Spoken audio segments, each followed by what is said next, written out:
Hi guys! So, ఈరోజు కొబ్బరి pulao and chicken fry చేద్దాం రండి. సో, దానికోసం నేను కొబ్బరి మిల్క్ టిన్ తెచ్చుకున్నాను. బట్ చూడండి ఎంత గట్టిగా ఉందో. చాలా కష్టపడి ఓపెన్ చేశాను.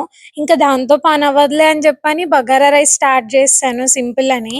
సో, బగారా రైస్ కోసం స్టవ్ మీద ఒక్క కుక్కర్ పెట్టండి. అలాగే కొంచెం ఆయిల్, కొంచెం ఘీ వేసి 4 అంటే 4 మిరియాలు, 4 యాలుక్కాయలు, 4 లవంగాలు, ఒక్క దాల్చిన చెక్క వేయండి. తర్వాత ఆనియన్స్, మిర్చి వేసి కొంచెం జింజర్ గార్లిక్ పేస్ట్ ఏసి పచ్చి వాసన పోయేదాకా తిప్పండి. తర్వాత నేను బియ్యంలో నానబెట్టుకున్న వాటర్ వేసాను ఇందులో. వేసి కొంచెం సాల్ట్ వేసాను. దాని తర్వాత కొంచెం ధనియా జీరా పౌడర్ అండ్ ఫ్రెష్ కొత్తిమీర, పుదీనా వేసుకున్నాను.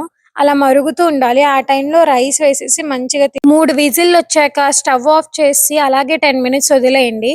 అప్పుడు చూడండి ఎంత మంచిగా వస్తదో. అలా పొడి పొడిలాడుతూ రైస్ చూసారా ఎంత బావుందో. ఇంకా అలా పట్టుకుంటే మెత్తగా అవ్వాలన్నమాట.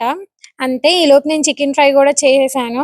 ఇగో మన ప్లేటింగ్ వచ్చేసి ఇంకా కొంచెం కీరా అండ్ కొంచెం ఆనియన్, కొంచెం రైతాతో తిన్నాను. అలా కొబ్బరి పొలవతో స్టార్ట్ చేసి బగారా రైస్‌తో నా డే ఎండ్ అయిందండి. మరి మీకు నచ్చిందా?